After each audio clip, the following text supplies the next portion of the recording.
Jennifer, effectivement, a changé et a décidé de ne plus faire partie, on va dire, de notre petite famille de la Starac, avec Jean-Pascal, Olivia, Patrice, etc. Avec JP, on s'appelle toutes les semaines. Mais comment tu le savais qu'elle avait décidé de ne plus faire partie de cette famille? Quand elle a Ça se décidé voit, de faire plus quand partie les de gens ne cette te famille? répondent plus, quand les gens ne t'appellent plus, quand les gens du jour au lendemain ne répondent plus à tes messages, c'est que forcément, elle n'a pas envie de te répondre et elle n'a plus envie de traîner avec toi.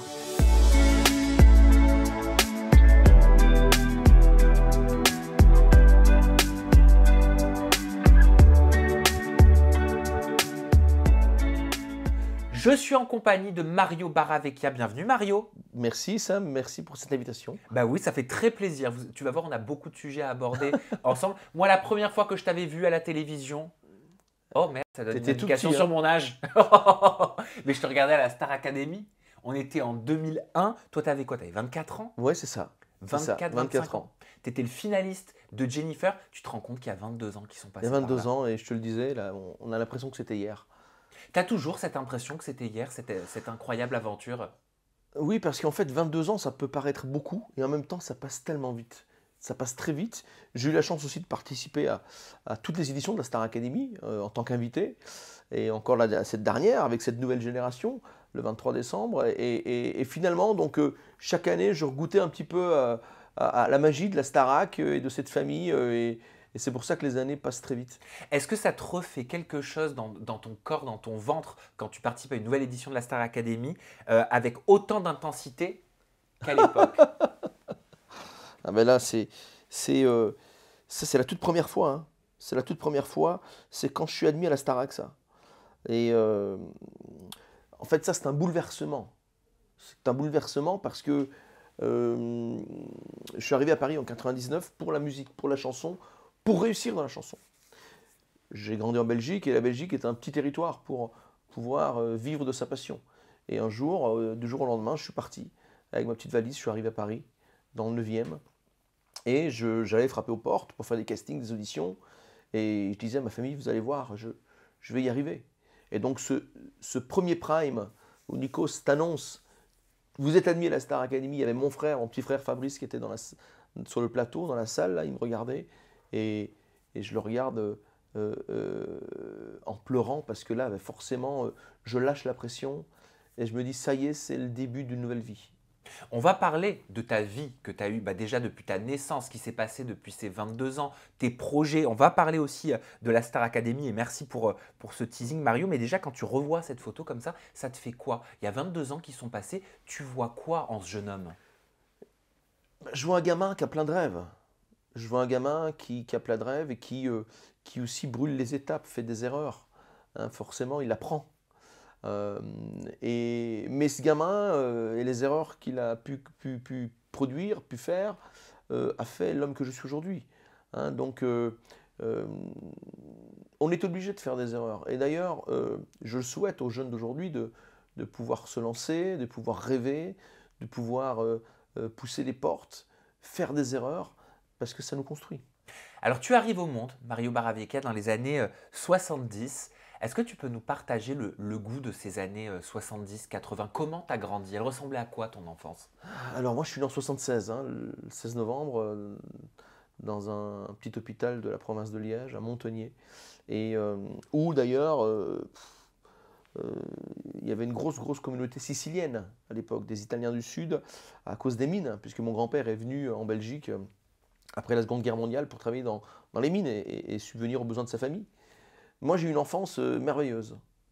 Je me souviens d'une période, les années 80, on prenait le vélo avec mon frère, on allait rouler dans le quartier, on allait rejoindre des copains, on allait jouer au foot. On avait cette liberté de ne pas justement être enfermé devant les écrans, devant les réseaux. Et je regrette d'ailleurs cette vie pour notre jeunesse, pour nos enfants, pour mes enfants. Tu fais partie de ceux qui disent c'était mieux avant? Bah, c'était mieux avant. Je suis pas catégorique comme ça. C'est bien d'évoluer. La technologie, c'est exceptionnel, puisqu'on a besoin aujourd'hui pour notre boulot, pour notre travail, pour notre business. Mais je pense que malheureusement, ceux qui sont nés avec ça ne connaissent que ça. Ils ont quel âge tes enfants, Mario? Tu en as 3. Alors le plus grand, il va avoir 20 ans, là, au mois de mars. Ma grande fille a 13 ans et mon petit garçon a 8 ans. Oui, donc ils sont dedans, ils sont Ils nés sont dedans. dedans. Alors Mathéo, lui, le grand, euh, je l'ai élevé avec les films de Rocky, etc. Donc il a un petit peu mon parcours, on va dire, pas vraiment mon parcours, mais il s'est identifié très vite à son papa. C'était mon premier garçon. Et donc, il n'y avait pas aussi les réseaux en 2004, quand il est né, si tu veux, on n'était pas encore à fond dans les réseaux comme aujourd'hui. Donc, il a bénéficié aussi des des belles séries, dessins animés encore de l'époque qui étaient, je trouve, beaucoup plus regardables pour nos enfants qu'aujourd'hui. Voilà, je trouve que même dans les dessins animés, on a trop évolué. On montre des choses beaucoup trop rapidement à nos enfants qui, euh, qui pourraient les déranger à un certain âge. Quoi, par exemple? Certaines scènes d'amourette, par exemple, aujourd'hui, qui sont beaucoup plus développées qu'avant. Voilà, avant les divorces, par exemple, avec les parents, ben, on cachait un petit peu ce genre de choses. Aujourd'hui, tout le monde est divorcé. Hein, donc, enfin, ou quasi. Hein, je suis aussi d'une famille recomposée et, euh, et on le vit très très bien. Mais voilà, il y a des choses avec des codes, en tout cas, qui sont pour moi aujourd'hui euh, trop au devant de la scène. En Voilà. parlant du rôle de père, tu me parles de ton rôle de père, on y reviendra dans quelques instants. Moi, j'aimerais te parler du tien, parce que ton père, la figure paternelle, elle a été toujours présente pour toi. Elle t'a poussé, cette figure paternelle.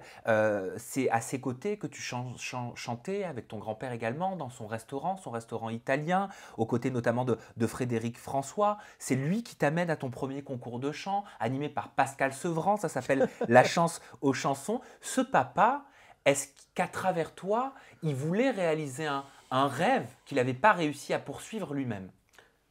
Totalement. Alors, quand on a 11, 12, 13 ans, on ne s'en doute pas. Aujourd'hui, après avoir écrit ce livre en hommage à mon père, j'ai compris plein de choses. Effectivement, mon père vivait à travers moi un rêve d'être dans le show business, d'être dans la chanson, d'être producteur d'une star. Hein, parce que pour lui, j'étais une star avant d'être la star de la Starac qu'on a connue. Oui, il y Euh, avait un peu le syndrome René Angélil, Céline Dion. Oui, c'est exactement ça. Alors quand on devient adolescent, on est un peu gêné de ça. Parce qu'on se dit, papa, t'exagères. Euh, mais finalement, je ne peux pas lui en vouloir parce que c'est lui, effectivement, qui m'a inscrit à mon premier concours.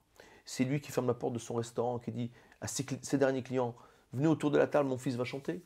Et donc, tu avais les jeunes frères de Frédéric François qui venaient avec leur guitare et on chantait les grands classiques italiens.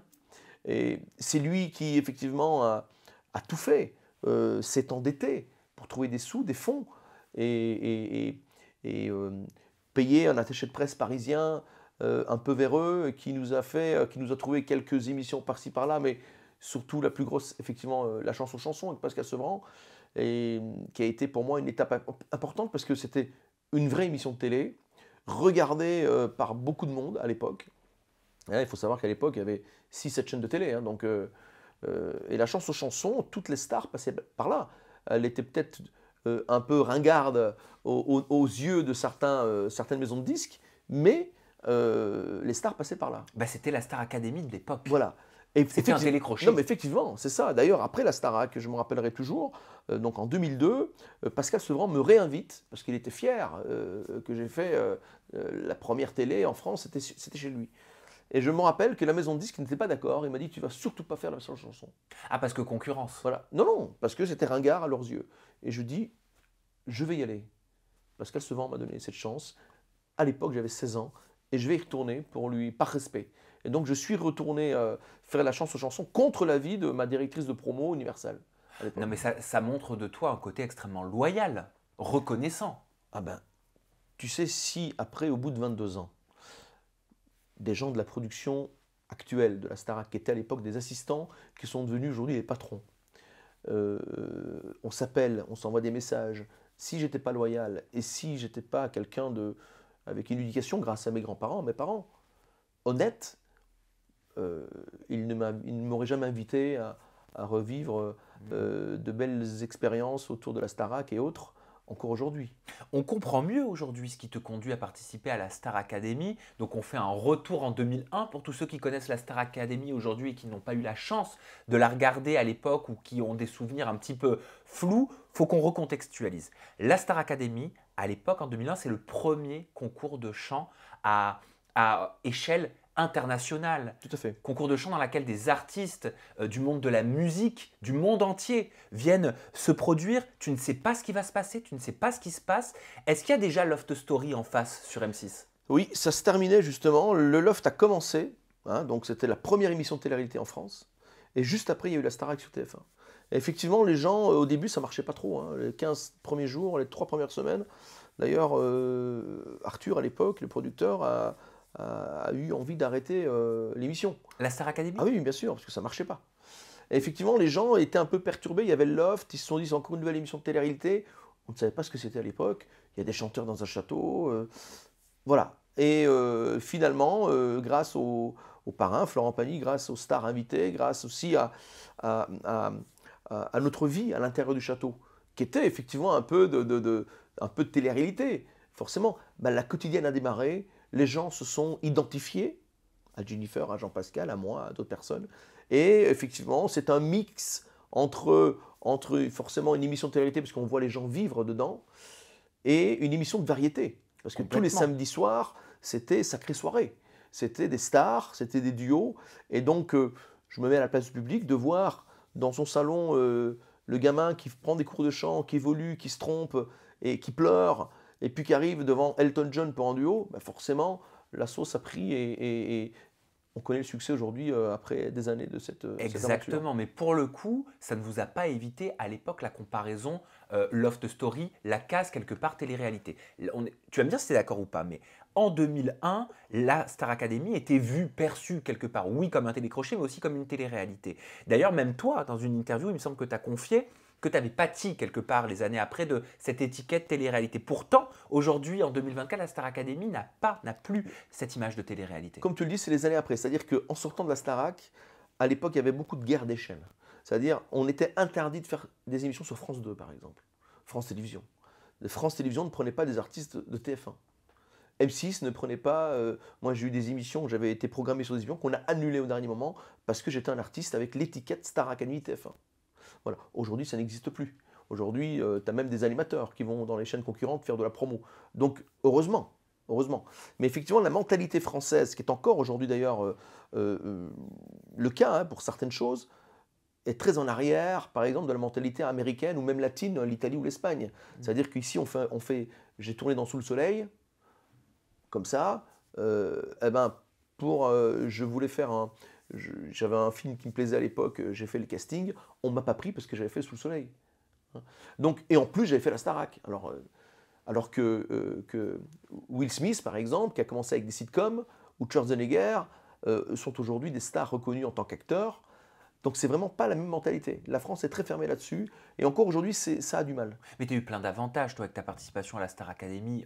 On en est tous certains. Mais est-ce que tu as eu des déconvenus? Est-ce que parfois tu t'es dit, peut-être que si j'avais pas fait cette si énorme émission, j'aurais pas eu cette étiquette et j'aurais pu m'en sortir par moi-même? Avec d'ici, on refait le monde. C'est compliqué de dire ça. En tout cas, moi, je suis très heureux d'avoir fait les Starac parce que il y a eu une vie avant, une vie après. Aujourd'hui, encore aujourd'hui d'ailleurs, même dans mon business de tous les jours, la Starac me sert. Parce que j'ai laissé une impression sympa au public. Donc effectivement, les gens, quand ils m'arrêtent dans la rue, c'est toujours on a un échange très sympathique. J'ai jamais eu de problème avec qui que ce soit. Et donc ce capital populaire de sympathie est très important aujourd'hui. Et c'est grâce à la télé, c'est grâce à la Starac. Après, si j'avais pas la Starac et que j'aurais pu effectivement faire une autre audition avec un producteur, faire un album, et peut-être, j'en sais rien. En plus, c'était une occasion manquée, la Starac, parce que tu as failli louper J'ai cette failli louper. promotion. Effectivement, on m'a appelé le mercredi pour le vendredi, et j'ai failli louper. J'avais changé de numéro de téléphone, et c'est en me levant un matin, le jeudi, je crois, le jeudi matin, je dis mais c'est pas vrai, ils m'ont pas appelé si près du but, je comprends pas quoi. Et donc c'est moi qui appelle la prod en disant ben voilà, je voulais juste savoir si mais Mario, tu cherches partout. Enfin voilà, c'était juste incroyable. Alors, quel souvenir tu as justement de cette promotion, de cette première promotion? Alors, je pense que c'est la promotion d'abord qui a marqué tous les Français. Il faut savoir qu'à l'époque, on faisait des scores d'audience de 12, 13, voire 14 millions pour la finale. Aujourd'hui, tu fais 3 millions, tu es très très content. Mais donc, c'est vraiment des scores que fait une Coupe du Monde, que fait l'élection de Miss France, etc., etc. Donc, on est dans les scores les plus historiques de l'histoire de la télé. Vous étiez quoi? Vous étiez 14 millions pour la finale face à C'est ça, Jennifer? près de 14 millions. Ouais, ouais. Tu te souviens de cette sensation, de cette émotion, de ce qui s'est passé en toi juste avant que Nikos annonce le nom du gagnant? T'y croyais? Alors non, la dernière semaine, quand on était au château avec Jennifer, moi je savais que c'était elle qui allait gagner. J'étais persuadé qu'ils allaient choisir une, une jeune femme de 18 ans pour plein de raisons. Voilà. Après, il y a aussi des choses que l'on remarque pendant les 3 dernières semaines, en coulisses, en loge, en enregistrement. Il se passe des choses et on comprend logiquement qu'on est en train de faire gagner Jennifer. Mais comment tu Euh, comprends qu'on est en train de faire gagner Jennifer? Qu'est-ce qui te met la puce à l'oreille? C'est Enfin, quoi les qu'on red, est en c'est train de quoi les red mettre flags? d'abord en avant l'histoire de Jennifer. Et je la comprends parce que en tant que producteur, en tant que maison de disques, j'aurais fait la même chose. Oui, mais ça veut dire quoi? Ça veut dire que selon toi, elle a été favorisée grâce au storytelling? C'est possible, c'est possible. Tu sais, aujourd'hui, la télévision, si on met la caméra 2 minutes de plus sur une telle personne ou sur une telle histoire, ça favorise forcément des choses. Mais je crois qu'elle a eu 60% et moi 40% le jour de la finale. En sachant que les votes belges aussi n'étaient pas pris en compte. Il y a eu aussi tout ça. C'est-à-dire une fois la Belgique pouvait voter, une fois elle ne pouvait pas voter. Donc c'était C'était pour te faire perdre? je ne vais pas aller jusque-là, mais en tout cas, les votes belges n'étaient pas pris en compte. Mais est-ce que c'était pour te Et faire les votes, perdre pour toi, selon toi? mais perdre, c'est quoi? En fait, j'ai pas perdu. J'ai signé un contrat avec Universal Music. Euh, Perdre l'édition. j'ai fait un album. Ça n'aurait pas changé grand-chose. Parce que, Bien sûr, Mario, mais perdre cette promotion. oui, je ne sais pas. Je ne peux pas te dire. En tout cas, moi, j'ai senti et j'ai vu que c'était Jennifer qui allait gagner. Et c'est pour ça, d'ailleurs, que je suis si content. On le voit. C'est pas du cinéma. Quand je crie, je fais ce cri de joie et que je la prends dans mes bras, je suis content pour elle parce qu'elle le mérite. Mais tu lui Hein? disais qu'elle allait gagner pendant cette Ah oui, semaine? mais je lui ai dit. Je lui ai dit. Elle me dit arrête, arrête. Mais je lui disais. Non, mais c'était logique. C'était logique. Et euh, en fait, on perd quand on fait des mauvais choix. Et effectivement, quand j'ai signé mon contrat avec Universal, j'ai fait des mauvais choix Par la suite. par la suite, qui m'ont valu des problèmes, qui m'ont valu des contrats ratés, des albums ratés. Par exemple, avec Pascal Obispo, on devait faire un album ensemble et j'ai ouvert ma gueule, excuse-moi l'expression, Ouais. en allant voir Pascal Nègre et en disant, mais Donc PDG d'Universal Music ou directeur. président de Universal Music à l'époque, en fait, Pascal Obispo, enfin, mon premier single qui s'appelle On se ressemble, a été écrit par Calogero et Lionel Florence à l'époque. Et donc j'étais forcément très très heureux, j'adore Calogero, j'étais fan de Calo. Lionel Florence, l'un des plus grands auteurs de l'époque. Et on propose cette chanson, super chanson, je la chante, on l'enregistre, tout se passe bien. Et à la sortie du single, on me dit, enfin je vois les noms des crédits d'auteurs et de compositeurs qui ne sont pas ceux de Calogero et de Lionel Florence. Et donc je comprends pas, et je dis mais et le directeur du label me dit Pascal Obispo ne veut pas parce qu'en fait il avait une boîte d'édition, Pascal Obispo, et Calogero à l'époque et Lionel Florence étaient signés dans cette boîte d'édition. Et donc il veut pas risquer, voilà, tu sors de la Starac, donc on met des pseudos. Donc d'associer le nom Pascal Obispo à un sortant de la Star Academy. Voilà, exactement. Surtout ceux de Calogero et de Lionel Florence qui étaient très liés à Pascal Obispo. Et donc moi, j'avais 24 ans, scorpion, sicilien, très sanguin à l'époque, et j'ai dit, mais c'est quoi ce bordel? Je vais mentir sur mon premier single, donc première conférence de presse, quand on pose la question qui a écrit la chanson, je dis Lionel Florence et Calogero. Et donc ça a forcément fait un tremblement de terre au sein de la maison de disques, pour qui se prend celui-là, machin, etc. Et donc j'ai été convoqué effectivement dans le bureau de Pascal Nègre. Et qu'est-ce qu'il Qui dit me Pascal Nègre à l'époque? il me dit que j'ai fait le con. J'ai fait le con. Et que forcément, Pascal Obispo est très en colère. Je comprends. Mais il faut se mettre aussi dans la peau du gamin de l'époque qui sort de la Starac, qui est tout content que Calogero lui ait fait une chanson, et qu'on se dise, c'est comme si on avait un peu honte de faire le single pour le sortant de la Starac. Et ça avait touché mon ego à l'époque. Aujourd'hui, ça n'aurait pas été le cas aujourd'hui, mais à l'époque, ça m'a fait mal. Et tu penses que ça t'a desservi par la suite? Bah, ça m'a desservi parce que forcément, si Pascal m'avait produit mon premier album, bah, je pense qu'il y aurait eu toute la machine derrière, promo, Universal, etc., qui aurait fait un boulot autre de ce qu'ils ont fait avec moi après cette histoire. Oui, parce que ghostwriter ou pas ghostwriter, la qualité aurait été là. C'est Bien ça que sûr, tu veux dire? bien sûr, bien sûr. Non, mais puis il y a le nom, il y a la machine derrière. Pascal Obispo, c'est un élément très très important de Mercury à l'époque Universal. Donc fallait pas se louper. Et voilà, et moi comme un je me frite avec la personne, d'ailleurs, qui était venue me chercher au château un jour. Je crois que c'était avant la finale.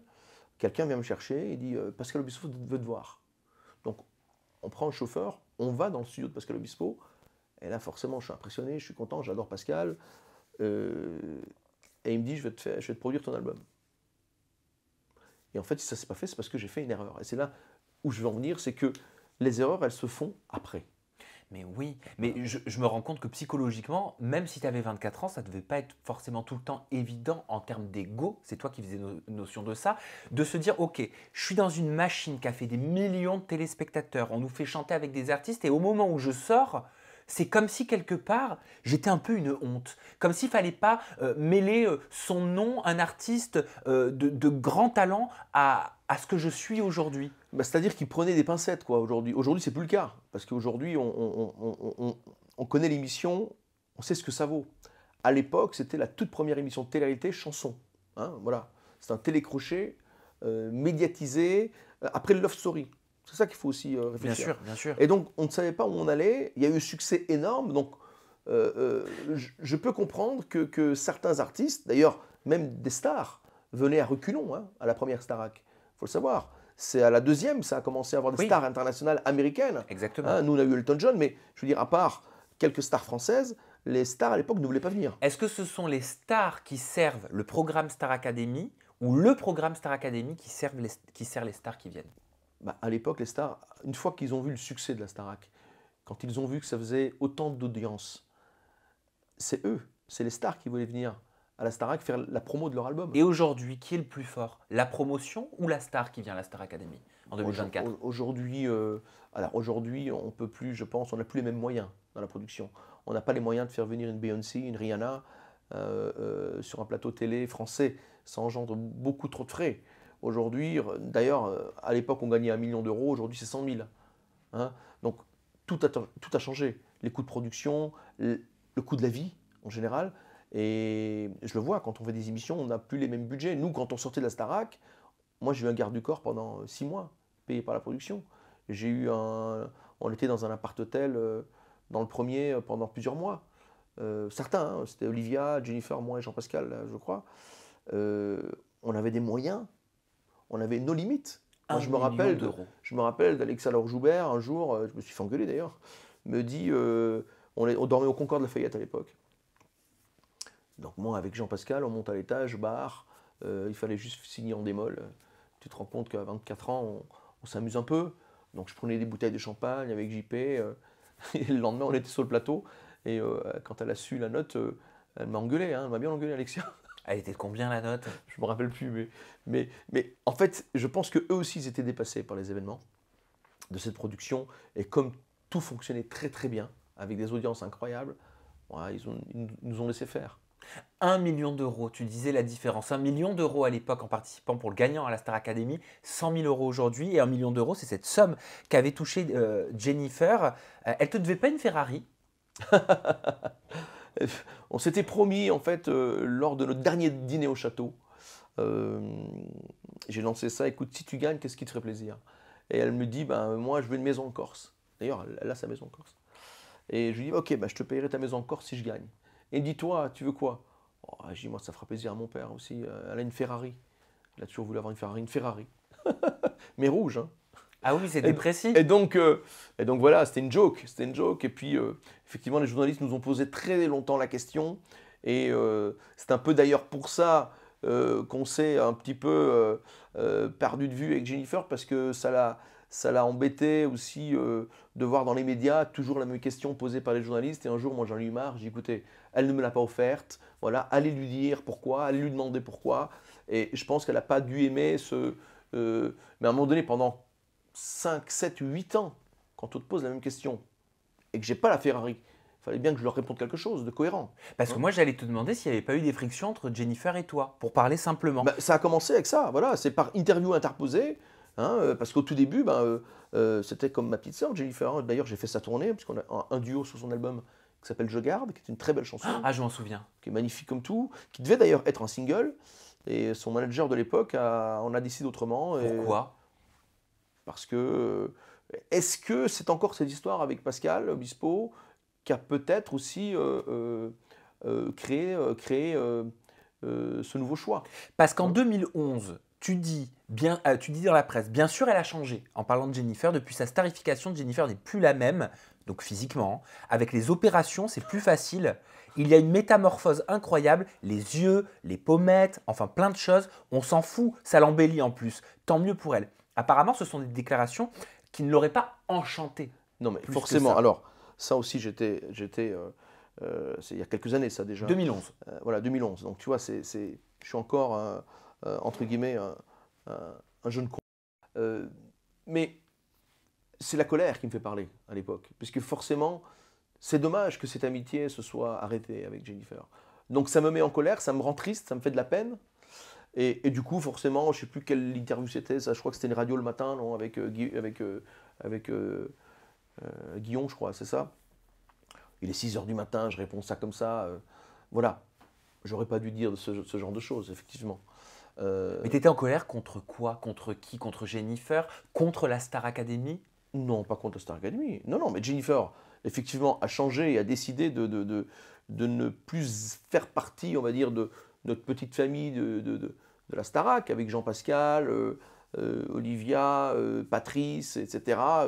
Avec JP, on s'appelle toutes les semaines. Mais comment tu le savais qu'elle avait décidé de plus faire partie de cette famille? Quand elle Ben, a ça se décidé de voit, faire plus quand partie les de gens ne cette te famille? répondent plus, quand les gens ne t'appellent plus, quand les gens du jour au lendemain ne répondent plus à tes messages, c'est que forcément, elle n'a pas envie de te répondre et elle n'a plus envie de traîner avec toi. Elle avait demandé, me semble-t-il, hein, je vais te demander confirmation, à être floutée sur les images d'archives diffusées de la Star Bah, Academy apparemment, par la suite.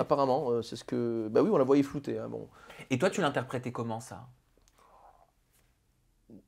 Écoute, au début, on a l'impression que c'est comme si elle reniait un petit peu, effectivement, son passage à la Starac, alors que c'est pas le cas, puisqu'elle y est encore et l'année dernière et cette année. Et s'il y a bien une personne qui doit tout à la Starac, c'est elle. Mais pourquoi demander à être Hein. floutée? Ah, mais ça, j'en sais rien, il faut lui poser la question à elle, mais moi, j'en sais rien. Ça, je peux pas te répondre. Et tu avais la sensation que cette image de la Star Academy, tu expliquais que tu en avais pâti un petit peu de cette image télé-réalité, peut-être que c'est de cette image-là qu'elle voulait se détacher Je aussi. sais pas. Comme toi? Après, tu sais, elle était très jeune, hein, elle avait 18 ans. Donc, souvent, les artistes, on leur colle une mauvaise image ou parfois on dit des choses sur eux à cause de leur entourage. Je pense aussi que Jennifer, à l'époque, était forcément mal entourée. Voilà. Et quand on est mal entouré, ben, on peut faire aussi on a des comportements qui ne ressemblent pas à ce qu'on est. Voilà. C'est peut-être aussi une question d'entourage. Voilà. 22 ans après, t'aimerais lui dire quoi? Vu que la communication est coupée. Bah, tu sais, on s'est revus aux 20 ans de la Starac, hein, il y a 2 ans, 2 ou 3 ans, 2 ans et demi. Elle est arrivée, j'étais au maquillage, elle est venue m'embrasser, comme si de rien n'était, contente de te voir. Bah, moi aussi, Jen, ça fait tellement longtemps. On s'est embrassé, on est monté sur scène, on a fait l'émission, on l'a pas vu partir et on ne s'est plus jamais revu. Donc, ce qui est dommage, c'est que de ne pas avoir gardé ce lien qu'on avait, on s'adorait. C'était ma petite sœur. En tournée, on était tout le temps ensemble. Quand elle a accouché, j'étais la voir à l'hôpital. Quand on aime les gens, on est triste après quand on ne les voit plus. Voilà.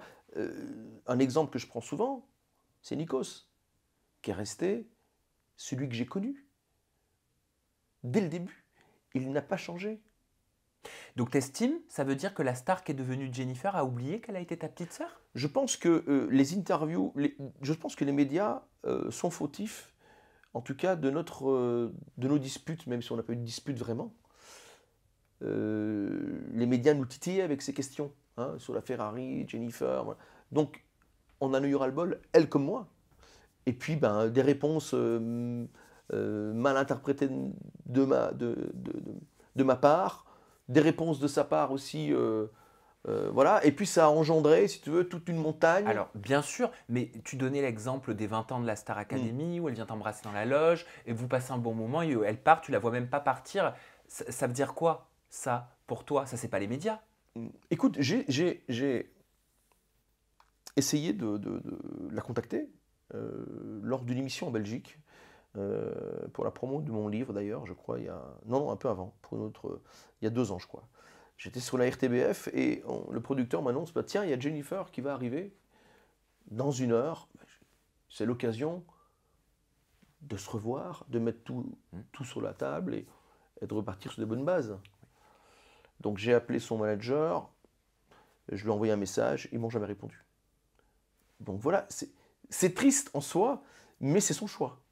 Donc on ne peut pas obliger les gens, si tu veux, à avoir des relations avec des gens que tu n'as pas envie d'avoir.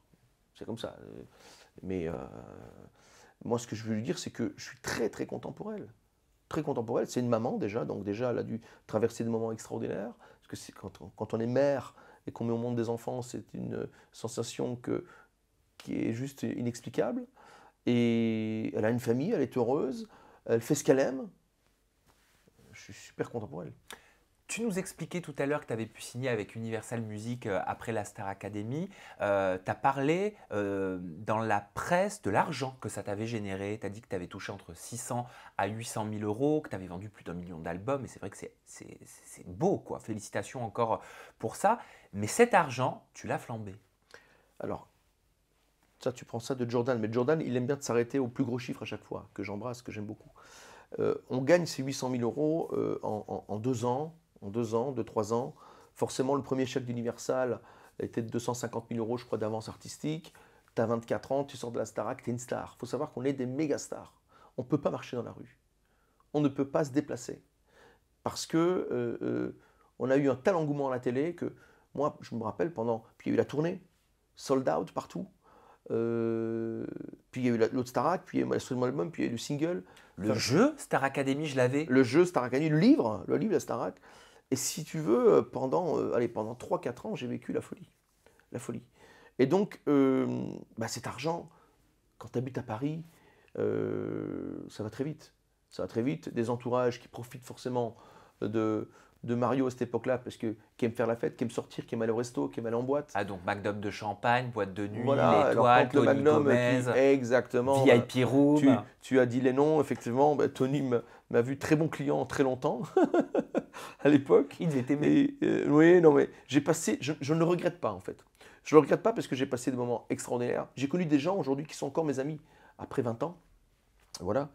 Et l'amitié, ça n'a pas de prix. Ça n'a pas de prix. Alors forcément, quand tu as 40 ans, si demain on me donne 1 million d'euros, je vais en faire 3 ou 4. Ben oui. Hein, on n'a pas la même vision des choses. J'avais les pieds qui avaient un peu décollé du sol aussi à l'époque. Hein, forcément, voilà, tu as les belles femmes, tout le monde est à tes petits soins. Voilà, tu vas à Courchevel faire du ski. Mais tu t'as pas investi dans l'immobilier. Et j'ai pas investi à l'époque dans l'immobilier, alors qu'aujourd'hui j'en fais. Parce qu'il y a 20 ans, un appart à Paris, c'était vachement moins cher qu'aujourd'hui. Ah oui, mais bon, arrête de remuer le couteau, parce que effectivement, je le regrette à ce niveau-là. Ben oui, je le regrette aussi pour mes enfants, parce que j'aurais voulu leur laisser plus de choses plus tôt. Voilà. Alors, si je te pose la question, c'est parce que j'avais reçu en interview en toute intimité Sofiane, qui avait fait la Star Academy. Voilà.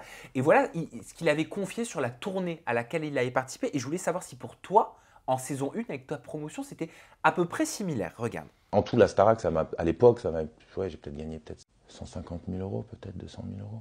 C'est-à-dire, à l'époque, tu comptes les semaines restées dans le château. En tout, non, l'aventure, voilà, l'aventure Starac, voilà, c'est ce que ça m'a rapporté. Tu avais fait la tournée, il y avait la tournée Star Academy. Ça rapportait ça, la tournée Star Academy en tant qu'artiste sur le show? Quand tu as 23 ans, tu dis que c'est de l'argent, tu n'as pas la notion de ce que ça représente et ce que ça engrange surtout comme argent. Donc tu es content. En vrai de vrai, je pense qu'on s'est fait carnat quand même un peu. On était à 180 € brut. Pour le spectacle. Pour Bon, alors là, Sofiane, c'est la Starac 4, hein, si mes souvenirs sont bons. Oui, il parle pour 2 heures de spectacle. Voilà. Il dit, sachant que les places coûtaient 70 € et qu'on remplissait tous les zéniths, Bercy 3 Oui. fois. Et forcément, même sur l'album, hein, alors nous, on a vendu beaucoup.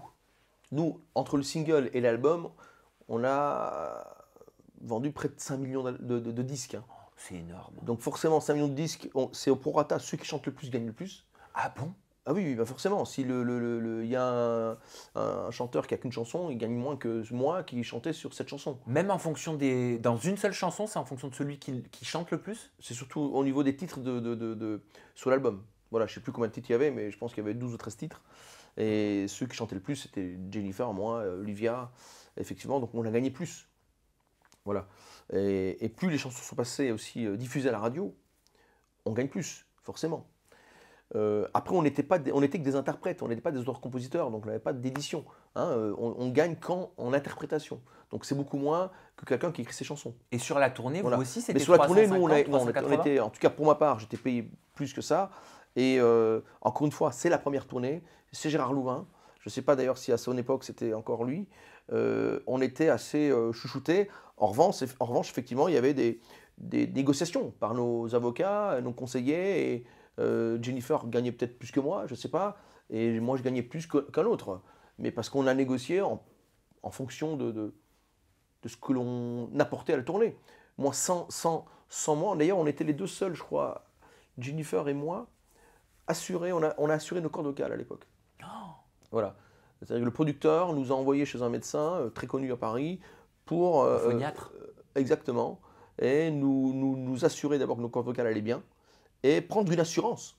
Bah oui, ça veut dire que si vous avez un problème de corde vocale, l'assurance, elle rembourse. Bah oui, vous parce pouvez qu'on pas faire. pouvait, sans Jennifer, sans Mario, le show ne se faisait pas parce qu'on chantait quasi à tous les tableaux. Ah oui, d'accord. C'est comme Maria Carré qui assurait ses jambes. Ah bon, je ne sais pas. Oui, D'accord. parce qu'elle a des très belles jambes. Et donc moi, je me suis bien amusé. Cette tournée, c'était formidable. Qu'est-ce que je me suis éclaté, mais vraiment éclaté. Ton papa, il a vécu tout ça. Oui, il a vécu tout ça. Je le regrette parce qu'il aurait pu le vivre encore mieux. Et je l'ai mis un peu de côté. D'ailleurs, on le voit des fois sur certains primes. Je suis pas très à l'aise quand il prend la parole, quand il est là. Pourquoi? Mais parce que la fin de l'adolescence avec mon papa, quand je suis parti et que je lui dis, écoute, t'es pas un manager, t'es pas un producteur, n'essaye pas de jouer au producteur, je lui ai fait du mal. Parce que, mais encore une fois, la seule erreur que j'ai pu faire, c'est quand on est un adolescent, on est parfois méchant avec ses parents. C'est vrai. Alors, en grandissant, on se rend compte que ça devait se faire comme ça et que nos parents ne nous en veulent pas. Mais quand même, je le dis dans mon livre d'ailleurs, je dois tout à mon père. Et de l'avoir mis de côté comme ça et d'avoir un peu plus favorisé ma mère, c'était une erreur. Et surtout que mon père, à travers moi, vivait un rêve incroyable. Bien sûr. Hein. Il était malade déjà, ton papa? Pas encore. Pas encore. Hein. Il a été vraiment malade en 2009. Il a eu la maladie de Charcot, c'est ça? La maladie de Charcot, exactement.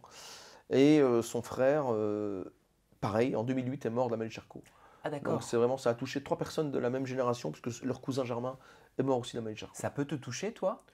Ah ben, ça peut me toucher. D'ailleurs, effectivement, c'est une. Alors il y a plusieurs gènes dans la maladie de Charcot, qui est une maladie neurodégénérative, donc qui attaque les muscles du corps, qui doucement s'atrophie.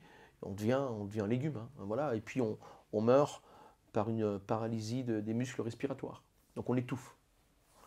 Et il y a plusieurs gènes, et ce gène dit héréditaire, effectivement, peut toucher plusieurs membres de la famille. Mais il y a des tests à faire, t'as fait ce Il y a qu'il des faut? tests, on m'a proposé à l'époque, j'ai pas voulu. J'ai pas voulu parce qu'en fait, même si j'ai le gène, on a une chance sur 2 qu'il se développe ou pas. Donc je me dis, on vit déjà tous les jours avec le risque de cancer, de Oui. rupture d'anévrisme, crise cardiaque, pourquoi se rajouter ça en plus? Donc c'est pour ça qu'aujourd'hui, je vis ma vie jour après jour en profitant un maximum des êtres que tu aimes, de ta famille, des voyages. J'adore voyager, j'adore découvrir, j'adore m'enrichir des autres peuples, etc. Et je vis ma vie à 100%. Ça veut dire, Mario, qu'aujourd'hui, à 47 ans, tu pourrais savoir si tu es porteur du gène, mais tu ne veux pas le savoir. Exact. Ok. Mais ça ne me sert à rien. C'est un sacré choix quand même. Non, parce qu'il y a aucune... non, ça servirait à quelque chose si on me disait demain, on a les outils, on a des médicaments qui peuvent guérir, des traitements. Aujourd'hui, il n'y a aucun traitement qui existe. Ça veut dire que ton papa, tu n'avais pas d'autre choix que de l'accompagner dans l'atténuation de sa douleur Tout à fait. et vers la fin, parce qu'il a fait un choix d'être euthanasié. Exactement, il voulait se faire euthanasier parce qu'il savait qu'il n'y avait plus d'issue. Et lui, ça a été très vite. Hein. Une maladie de Charcot, normalement, c'est entre 2, 3 ans et 5 ans. Voilà. Il y a des longues durées très rares qui peuvent aller jusqu'à 10 ans. Voilà. Mais mon père, ça a été très rapide. Il est mort en 6 mois. Donc il avait forcément l'évolution qui a dû commencer un peu avant. Et on ne s'en est pas aperçu. Voilà. Et donc lui, en 6 mois, on m'annonce ça au mois de mars. On va à la Salpêtrière à Paris pour un nouveau diagnostic chez un professeur. Et on sort de l'hôpital au mois de mars. Au mois de septembre, il meurt. Donc en 6 mois, j'ai vu l'évolution que les autres voient en 5-6 ans. Donc c'est ça qui est très très dur. Et donc du coup, son cerveau fonctionnait très très bien. Donc quand tu te vois dépérir comme ça, quand tu te vois tomber en flambeau, être après alité avec une machine qui respire à ta place, bah forcément tu veux partir au plus vite. Et tu n'as pas envie de laisser ça, une image comme ça à ton entourage. Et j'aurais dû peut-être l'écouter avant, j'aurais pu profiter de le faire souffrir un peu moins longtemps. Ah, c'est-à-dire que vous avez refusé, la famille, d'accepter cette euthanasie? Non, je ça lui ai dit, papa, on va le faire. Comme j'habitais en France et que lui en Belgique, je profitais à chaque fois de mon départ et du laps de temps que je revenais en Belgique le voir. Et je gagnais à chaque fois une semaine ou 15 jours. Oui, c'est ça. Parce que moi, je me suis dit à ce moment-là, c'est là que tu te remets en question et que tu te dis, tu regrettes. Mais parce que tu dis, mais qu'est-ce que j'étais con. J'aurais pu profiter avec mon père de tellement de choses après la Starac, des tournées, des voyages, plein de choses. Au lieu de flamber des fois l'argent avec des inconnus, des étrangers, t'aurais pu le faire avec ton père. Et donc forcément, tu as ce dilemme, c'est-à-dire soit tu le fais partir et tu respectes sa parole, soit tu essayes de trouver aussi un miracle, parce que forcément, j'ai appelé tous les médecins du monde pour voir s'il n'y avait pas vraiment quelque chose à faire. Et tu choisis quoi? Ben, on choisit à la fin, il était en train de partir. Hein. Donc forcément, on choisit de le faire partir, dans les règles qui sont autorisées d'ailleurs en Belgique, et qui devraient être le cas d'ailleurs chez nous en France. On ne peut pas, on est qui nous, pour décider de la fin de vie d'un autre être humain qui souffre? Tu as dû signer? J'ai signé un document, effectivement, au médecin généraliste qui le traitait depuis mon enfance, qu'on connaissait, le médecin de famille, qui s'appelait Patrice, et effectivement, je le vois encore là, me tente ce document, signé pour lui injecter ce cocktail de produits qui l'a aidé tout simplement à s'éteindre, mais il était déjà sous une sorte de coma les derniers jours, et c'est là en fait où j'ai dit au médecin, j'ai dit, écoute, mon père m'a toujours dit que s'il devait respirer avec une machine, qu'il fallait que je débranche la machine, donc laisse-moi débrancher la machine avant. On ne sait jamais s'il peut respirer sans, et donc j'ai débranché la machine. Et il s'est remis à respirer jusqu'à ce que tout le monde qui était dans la salle parte. Et il ne restait plus que lui et moi. Et il est parti, il a fait un dernier soupir, il est parti comme ça. Ok, d'accord, c'est très touchant ce que tu racontes, vraiment. Et tu dis, il a voulu donc mourir à la maison, je ne voulais pas lui injecter moi-même le produit parce que j'avais l'impression de donner la mort à mon père. C'est ça. Ça veut dire que le médecin te laisse l'opportunité, en tant que fils, membre de la famille, de faire toi cette injection? Je ne m'en rappelle plus exactement. Je ne m'en rappelle plus. Mais effectivement, j'étais à côté du médecin quand il a mis sa seringue dans le. Comment on appelle ça là? Il avait Un en cathéter. permanence un cathéter, exactement. Et j'ai vu ce produit s'injecter dans les tuyaux qui étaient là. Et forcément, c'est une sensation qui est incroyable parce que, en quelque sorte, on lui donne peut-être la mort, mais on lui donne aussi la liberté. Parce que la souffrance, à un moment donné, dépasse la réalité. Donc en fait, j'allais te demander comment on accompagne un proche face à ce cas de figure, mais j'ai l'impression que tu as accompagné ton père au travers de l'acceptation. C'est ça, c'est exactement ça.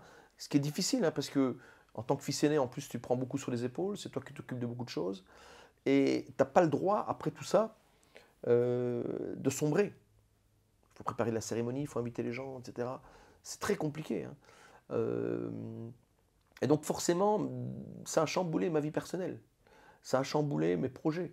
Parce que j'étais touché, parce que j'étais en train de voir, parce que j'étais en train de faire, et en me disant que je ne verrais plus mon père. D'ailleurs, Hein. tu vas arrêter la musique à ce moment-là. Ben voilà, c'est-à-dire que j'ai profité euh, une certaine ambiance, même dans le milieu musical, professionnel, le téléchargement illégal, le disque qui marchait moins bien, mon père qui meurt, pour me dire j'arrête pour l'instant, parce que d'abord j'étais plus en capacité de faire plaisir au public, parce que notre métier c'est de faire plaisir au public, de monter sur scène, et j'avais plus cette rage que j'avais en moi, hein, de vouloir réussir, de vouloir faire un album, de vouloir... Et donc ce qui m'inquiétait c'était surtout de subvenir aux besoins de ma famille. Et donc je fais un break total, je développe des affaires, je divorce, j'ai une relation après avec quelqu'un de toxique, puis voilà, donc ça va très très vite. Et effectivement, quand tu n'es pas bien dans ta tête, bah, tout le reste autour de toi prend un coup. Tu penses que c'est parce que tu allais mal, parce que ton environnement allait mal, ton énergie était basse, à ce moment-là que tu rencontres cette personne toxique qui deviendra la mère de 2 de tes enfants? Ah non, pas du tout, c'est Non? pas elle, non, non, non, non, Ah! non, non, non, non, non. Ma première femme, et d'ailleurs on s'entend très bien, c'est comme une sœur, hein, donc tout le monde s'entend très bien.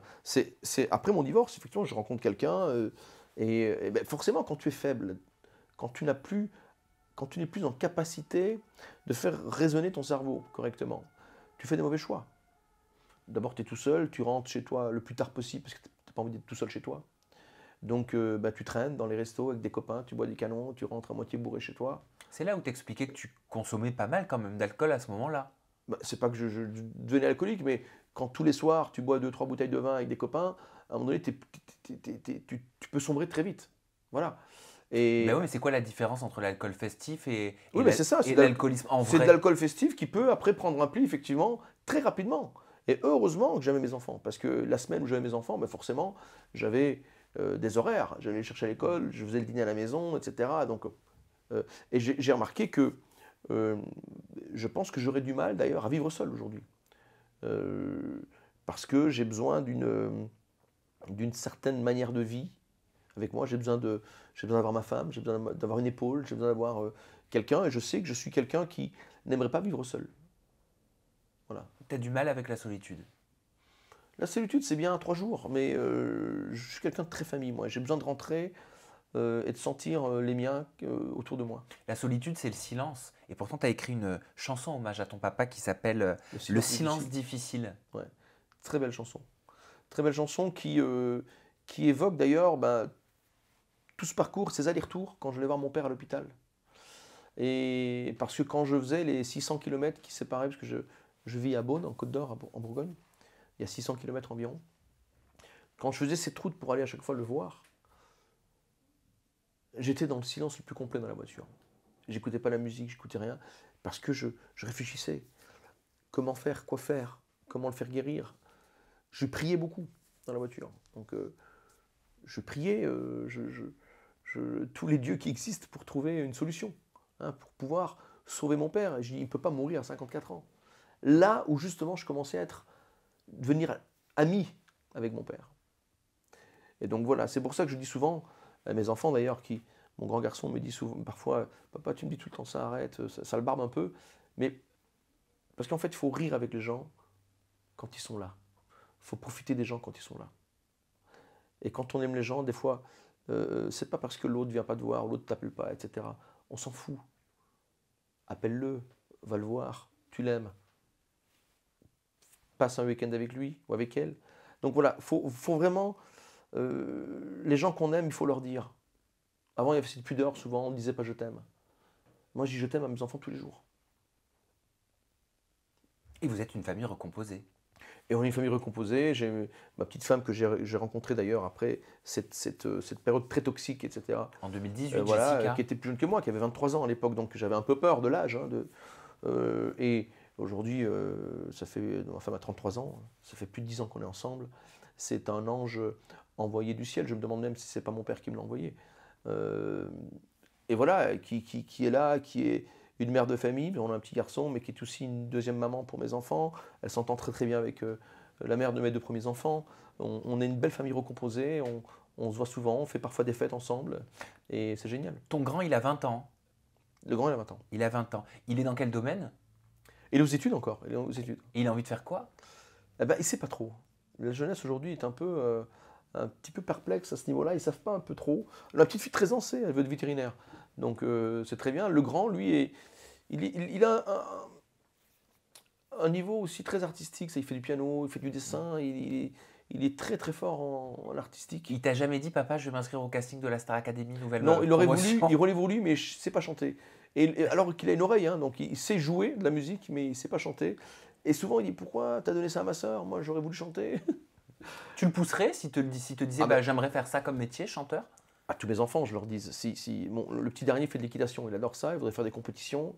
Ça fait 3-4 ans qu'il en fait. Il faut laisser faire aux enfants ce qu'ils aiment. Voilà.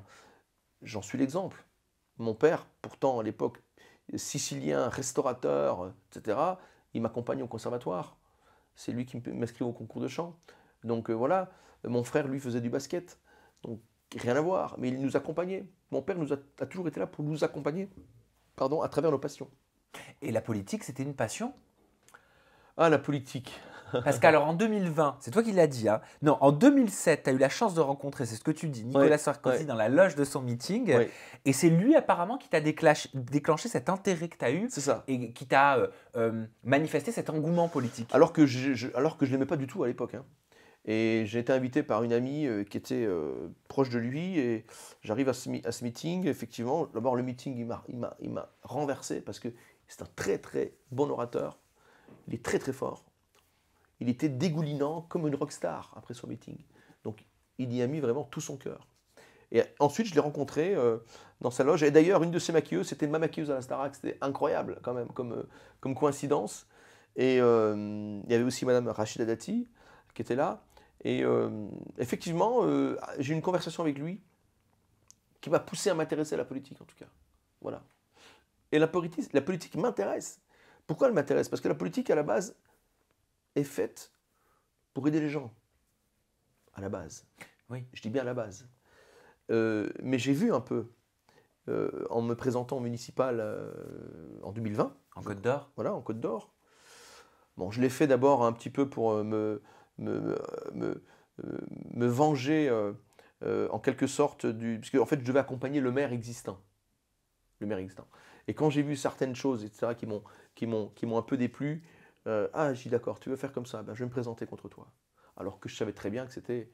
Alors ma femme, quand je lui dis ça, elle dit mais pourquoi tu fais ça? Tu avais obtenu 0,3% des Oui, oui, suffrages. oui, oui. Mais c'est toujours 0,3%. Ah non, non, non, 4, j'étais à pas grand-chose du second tour. J'étais à 4,3 je crois, ou 4,7. Donc il faut 5 normalement. Mais en fait, là où ils sont forts, les animaux politiques, je les appelle comme ça, c'est que moi je suis italien. J'ai un passeport italien. Et que pour être maire, il faut être français. Alors la France, qui est bizarre, t'autorise à faire une liste, être tête de liste. Mais même si je gagnais les élections, j'aurais pas pu être maire. Et le maire, très intelligemment, parce que j'aurais fait pareil, a sorti ça dans les médias 15 jours avant. Mario n'est pas français. Et donc forcément, les gens m'appelaient, mais comment t'es pas français? Et donc, voilà. Et donc les gens, forcément, qui me suivaient pour moi. Mais t'as pas eu peur quand même? Je veux dire, s'engager en politique, défendre un parti politique, toi c'était agir la droite constructive. Quand on est un artiste, Avec quand on a fait la Star Academy, quand on propose son art des chansons, on sait que c'est très Alors risqué. on est en région, on n'est pas à Paris déjà. On est en région, même si Beaune est une ville internationalement connue, parce qu'on a la vente des vins des Hospices de Beaune, on reçoit beaucoup de personnalités, de grandes stars. Beaune, moi c'est une ville que j'ai à cœur. J'y suis depuis presque 21 ans. Voilà. Les Bourguignons, c'est un peuple qui aime leur terre. Voilà. Et ça m'a fait penser un peu aussi d'ailleurs à mon grand-père, à la Sicile, etc. Il y a les vignes, et les gens sont très. Voilà, ce sont des agriculteurs à la base, hein, les Oui, vignerons. Hein. mais artiste que tu es, te positionner en Non, homme parce politique, que ça peut être gênant. ça dépend. Si j'avais été forcément mélanchoniste, ça aurait posé problème. Mais quand on est libéral, comme moi je le suis, dans une ville qui est libérale aussi, plutôt de droite, avec un programme d'ailleurs qui tenait la route, puisqu'aujourd'hui il fait certaines choses qui étaient dans mon programme. Hein. Donc moi je voulais plutôt y apporter une nouvelle jeunesse, une culture beaucoup plus moderne, voilà. Et Les artistes, ils sont souvent plutôt de gauche. Ah oui, certains artistes. Ça fait bonne image. Ça fait bonne image, mais ça commence à changer, hein. On le voit d'ailleurs dans les médias aujourd'hui. La gauche d'abord a explosé, hein, forcément, elle a explosé. Et aujourd'hui, on arrive plutôt à être un petit peu centre-droit, hein, comme Emmanuel Macron, qui, il faut le dire, est plus centre-droit que centre-gauche. Tu l'as toujours soutenu, Nicolas Sarkozy? Ah ben non, pas au début, je ne l'aimais pas, je te dis, hein. Mais par la suite? Mais par la suite, oui, je le dis clairement, qui est une personne que j'ai soutenue et mais j'ai pas pu voter parce que je peux pas voter, hein. Donc moi, je vote en Italie. Mais et comme j'ai soutenu Emmanuel Macron, hein, j'ai trouvé qu'il a porté un. D'ailleurs, il avait un côté très Sarkozy, Emmanuel Macron, hein, au début, hein, rappelle-toi, pardon. Et il m'a fait d'ailleurs penser beaucoup à Nicolas Sarkozy. Et tu as toujours de l'admiration pour Nicolas Sarkozy, quand bien même il a été condamné en appel à 1 an de prison, hein, dont 6 mois avec sursis. Il va se pourvoir en cassation. Alors, je ne savais pas qu'on allait faire autant de politique, mais tu sais qu'Cahuzac a été condamné, il y a des gens de gauche qui ont été condamnés, il y a François Bayrou qui a été condamné et qui est encore maintenant aujourd'hui en procès. C'est la politique. Et c'est pour ça que j'ai décidé de me mettre en retrait de la politique, parce qu'ils vont toujours chercher quelque chose. C'est leur métier. C'est d'aller faire tomber l'autre. Voilà, regardez, on aurait dû avoir comme président Strauss-Kahn, on l'a fait tomber, hein. Donc c'est un milieu malheureusement qui n'est plus... En fait, l'ADN de la politique aujourd'hui n'est pas ce que moi, je pense de la politique. Voilà, on n'aide pas les gens aujourd'hui. Et satisfait de la politique en Italie?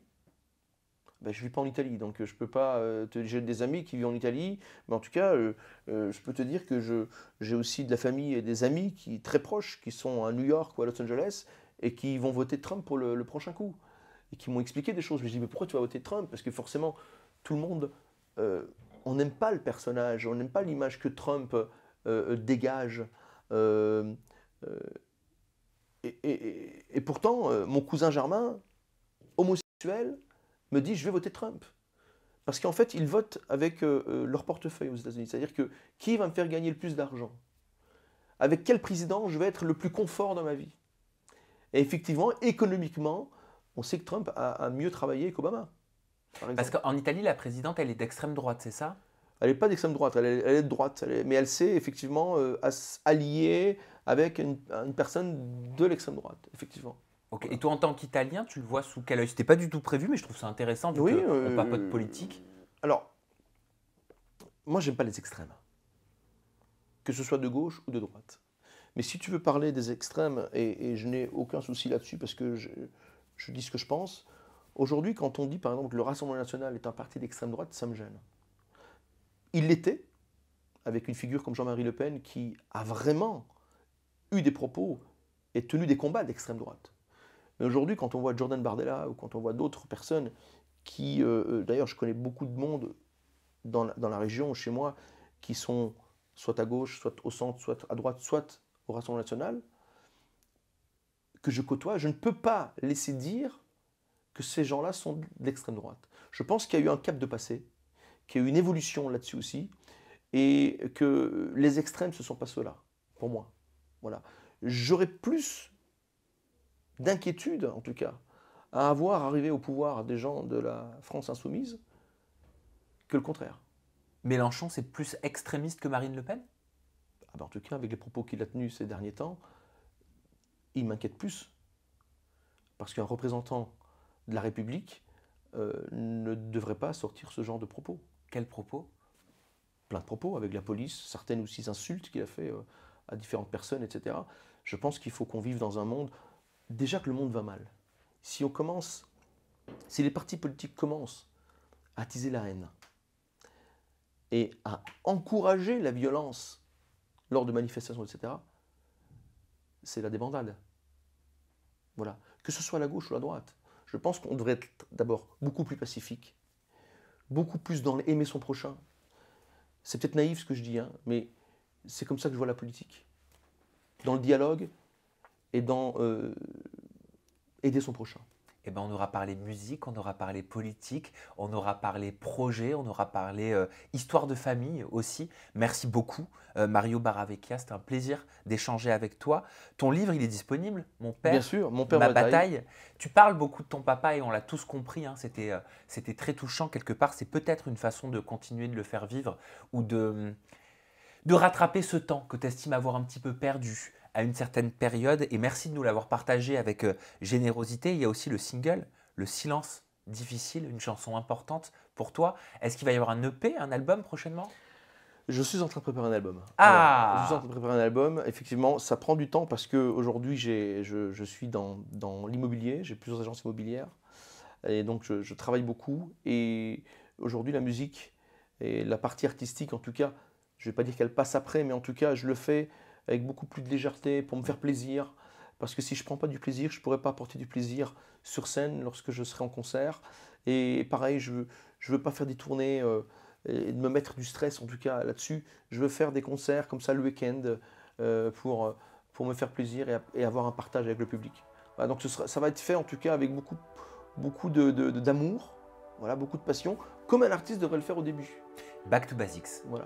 Voilà, c'était Amy Winehouse qui le disait. Merci beaucoup, Mario Baravecchia. Merci Sam de ton invitation, puis heureux d'être venu chez toi. Ah, dans ce décor full pink. On peut te retrouver sur ton compte Instagram, c'est Mario-Baravecchia. Merci Mario, merci à vous de nous avoir suivis. On se retrouve très prochainement avec une nouvelle personnalité. Toujours des confidences en toute intimité. Prenez bien soin de vous. Bye bye.